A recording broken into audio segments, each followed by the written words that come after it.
Most videos within the same genre combine the performance element with similar elements to create some sort of narrative, often done by using tracking shots and lip sync movements. We used a similar concept in our video as we felt it helped convey the indie genre of our band, as well as to break up what could have been a monotonous performance video. Most music videos in any genre change shots on the beat. However, within indie pop, I found that shot changes frequently occurred specifically on chord changes rather than beats. We also follow this convention through parts of our music video as we believed it would help convey the video as portraying an indie band. We also felt it worked better with the bit crush drum beat having slight swing, meaning transitions would be somewhat random if we chose to have them on drum beats.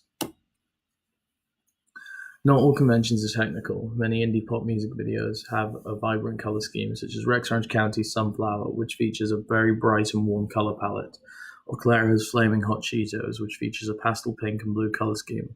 We, however, chose not to follow this entirely, opting for a black set with bold-colored lighting, as we wanted to give the band a unique characteristic and help them stand out from other indie pop artists.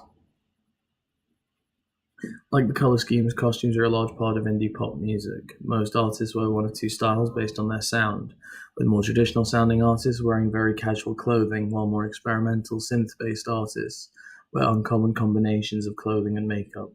We opted for the casual clothes due to the use of traditional sounds in our song, meaning that it aligned with that convention more and further assisted in creating an indie pop image.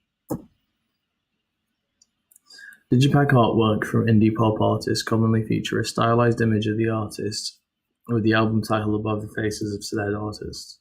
We followed a similar style, however we also placed the artist's name on the artwork due to the fact that this would be a new artist, meaning that people would be unaware of who they are from their appearance alone. Many indie pop album covers also feature the album's name in a stylized white font, like the hand-drawn font for Salad Days or the word art font used in Roy Pablo. We chose a similar style of font, choosing an asymmetrical font in white. We did this to help the font stand out against the red background, making it easier for potential listeners to see. Many websites for the artists in similar styles follow a simple structure with a menu bar and centered page layouts. We chose a similar style for our website, as it looked simpler to do with the limited time we had and allowed for a cleaner look. We, however, chose a much more plain color scheme as we felt it was cleaner as well as more legible once text was added. Most indie pop websites feature a pastel or bright color scheme similar to their music videos. However, this is done in a much more plain fashion. Similarly to this, we used a pastel color scheme for the website, as we felt it not only helped create the indie image, but it made the website easier to read by removing the bold, in-your-face style from it. Like other indie pop artists, our band is primarily comprised of middle-class teenagers. This can be seen in Boy Pablo, Rex Orange County, and Gus Dapperton. We chose to make our band like this primarily due to availability, as well as the fact that the appearance of our cast simply fit well with the song we had chosen. Like the majority of artists already shown, many indie pop bands and artists are men.